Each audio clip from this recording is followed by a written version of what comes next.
আছে AGT live 24/7। ये है AGT live 24/7। This is AGT Live 24/7। সবাইকে সংগঠনের মহকুমার পক্ষ থেকে 11 বছর অর্থনীতি ও সামাজিক দিক দিয়ে প্রশাসন দেওয়ার চেষ্টা করলেও আমাদের নেতৃত্ব বিফল হয়েছে। আমতলী থানার ওসি ডেপুটেশন নিতে চায় না। এখানকার হেডকোয়ার্টার ডিজি সাহেব পর্যন্ত নারীদের সঙ্গে কথা বলতে অনীহা প্রকাশ করে আমাদের সঙ্গে টাইম দিয়ে তিনি উদাও হয়ে যান। ওনার কোনো গুরুত্বপূর্ণ মিটিং আছে। আর আমতলী থানার ওসি তিনি তো ডেপুটেশনে নিতে চান না। আজকে কেরালায় গিয়ে ভিড় করছে, সেখানে পরিযায়ী শ্রমিক হিসাবে কাজ করছে। তো সারা দেশের মধ্যে একটাই মাত্র রাজ্য বামপন্থীদের পরিচালিত সিপিআইএম পরিচালিত কেরালা সরকার, যেই সরকারটা নরেন্দ্র মোদীর চক্ষুশূল, তার জন্য বারে বারে কেরালা গভর্নমেন্টের উপরে আক্রমণ আনার চেষ্টা করছে নানাভাবে।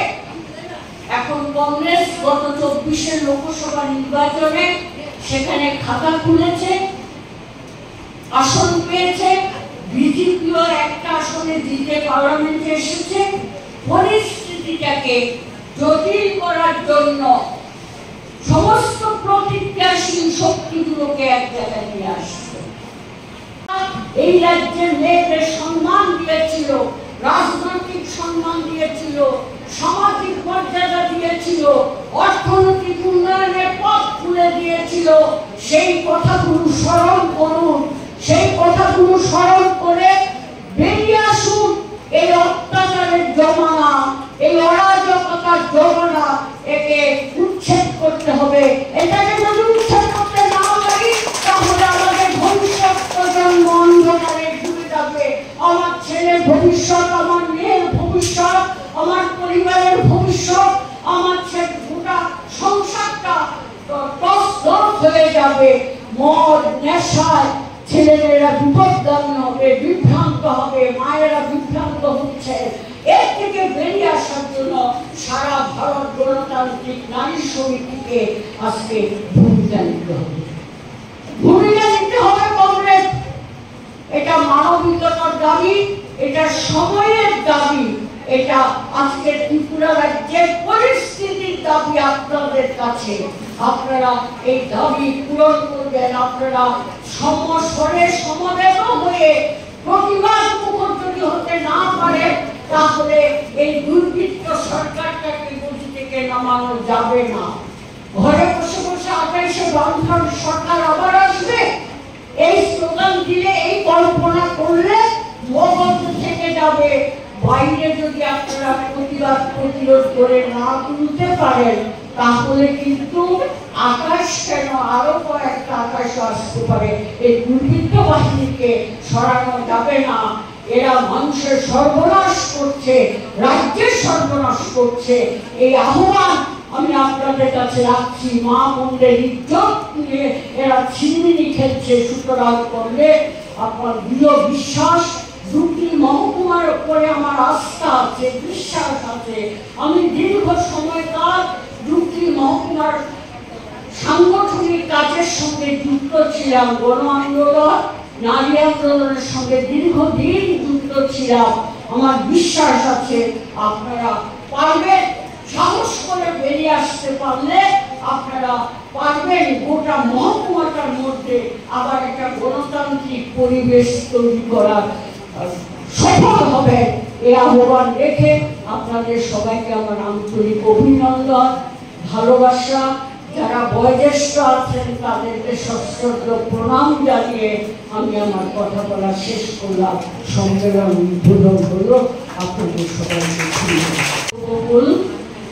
ভোট তো হয় না, ভোট দিতে পারেন না। গত 7.5 বছরে বিধানসভার ভোট, পৌরসভা নগর পঞ্চায়েতের ভোট, গ্রাম পঞ্চায়েতের ভোট, লোকসভার ভোট, এডিসি এলাকা, এডিসি ভিলেজ কমিটির ভোট, 23-এর বিধানসভার ভোট গত 7.5 বছরে এই রাজ্যে যতগুলো নির্বাচন হয়েছে কোন জায়গায় আমরা সাধারণ মানুষ ভোট দিতে পারিনি, কিন্তু যুক্তি মহকুমা একটা ক্রেডিট দেখিয়েছিল। ওই বাধারঘাট বিধানসভার উপনির্বাচনে কংগ্রেস বুদ্ধি বিশ্বাস দাঁড়িয়েছিলেন। সেখানে এত সন্ত্রাসের মধ্যে 16-17 হাজার একটু বেশি ভোট পেয়েছিলেন, সাহসের পরিচয় দিয়েছিলেন। যেখানে মানুষ প্রতিরোধ করছে, যেখানে মানুষ সাহস দেখাচ্ছে, সেখানেই কিন্তু রেজাল্ট আসছে বামপন্থীদের পক্ষে। পশ্চিমবাংলার দিকে তাকিয়ে দেখুন, সব জায়গায় যেখানে প্রতিরোধ হচ্ছে সেখানে আপনার কোপারেটিভ নির্বাচন বলেন, ইউনিভার্সিটি কাউন্সিল নির্বাচন বলেন, কলেজ কাউন্সিল নির্বাচন বলেন, অথবা হাসপাতাল পরিচালনা কমিটি বোর্ড, যেখানে রেলওয়ে পরিচালনা বোর্ড, যেখানে সুস্থ ভোট হচ্ছে, মানুষের অভিযোগ হচ্ছে বামপন্থীদের দিকে। এখন আমাদের রাজ্যে আমরা গত 7.5 বছর ভোট দিতে পারিনি, কিন্তু প্রতিরোধের কথা যে বললাম, সোনামুড়া, কাঠালিয়া পঞ্চায়েত, ওইদিকে ধর্মনগরে কুর্তি কদমতলাতে মানুষ সাহস দেখিয়েছেন। তার ফলে আমরা কিছু পঞ্চায়েতের আসন, কিছু পঞ্চায়েত আমরা দখল করতে পেরেছি। শৃঙ্খলা কিছু নেই, প্রতিদিন খবরের কাগজ খুললে পরে মানুষের মৃত্যুর খবর আমরা চোখে আমাদের চোখে পড়ে। কেউ আত্মহত্যা করেছেন, কেউ অপহৃত হয়েছিলেন, তার পচা গলা মৃতদেহ মিলেছে, কোন নারীকে ধর্ষণ করে খুন করা হয়েছে, অথবা রেলে চাপা পড়ে কাটা গিয়ে মারা গেছে, অথবা বন্ধু বান্ধবের সঙ্গে পিকনিক বা কোনো অনুষ্ঠানে সেখানে যুবক খুন হয়েছে, অথবা বাড়ি থেকে বেরিয়ে এক বাড়িতে ফিরে নেই। এই রাজ্যটা আজকে এই জায়গায় এসে দাঁড়িয়েছে। মা বোনদের ইজ্জত সম্মান ভুলায় লুণ্ঠিত। 25 বছর এক নাগারে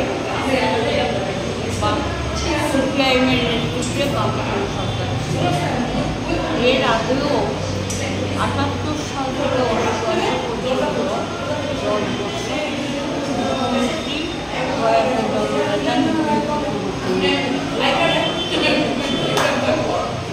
তো আমরা আমাদের অভিজ্ঞতা কাছে এটা বলতে পারি যে বামপন্থী সরকার গরিব মানুষের বন্ধু, এবং সবচেয়ে বড় কথা সমাজের পিছিয়ে পড়া অংশের মানুষ, তফসিল জাতি, তফসিল উপজাতি, সংখ্যালঘু, সমাজের সমস্ত অংশে পিছিয়ে পড়া মানুষের কল্যাণে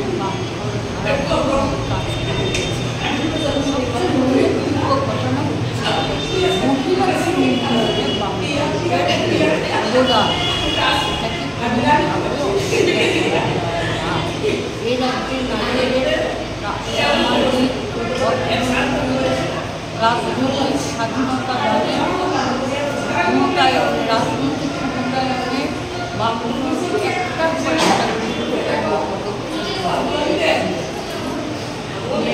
মেয়েরা রাজনৈতিক অধিকার পেয়েছে, পঞ্চায়েত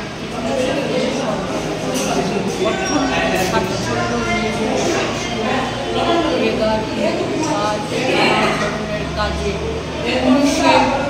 15% নারীদেরকে রিজার্ভ করেছে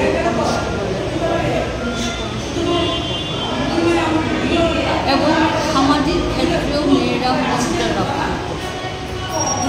আজকে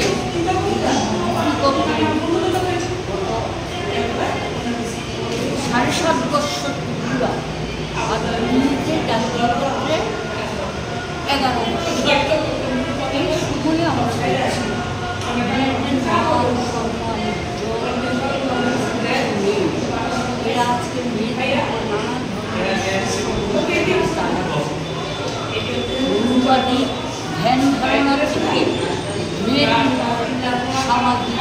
নানা ধরনের পৌরাণিক সমস্ত আচার আচরণ নতুন করে আবার চাপ করে দেওয়ার চেষ্টা করছে। সংহিতার মানে বেশি ধারাগুলোকে আবার চালু করছে। সংঘ পরিবার,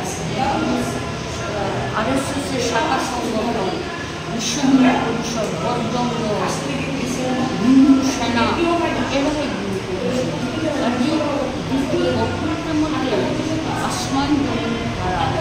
একদিকে মানুষের অর্থনৈতিক স্বাবলম্বিতা তৈরি করার ক্ষেত্রে, অন্যদিকে নারীদের সম্মান, মর্যাদা, তাদের উন্নয়ন, এই দুটা দিকে এবং সামাজিকভাবে জাতীয় সংহতি, শান্তি, গণতান্ত্রিক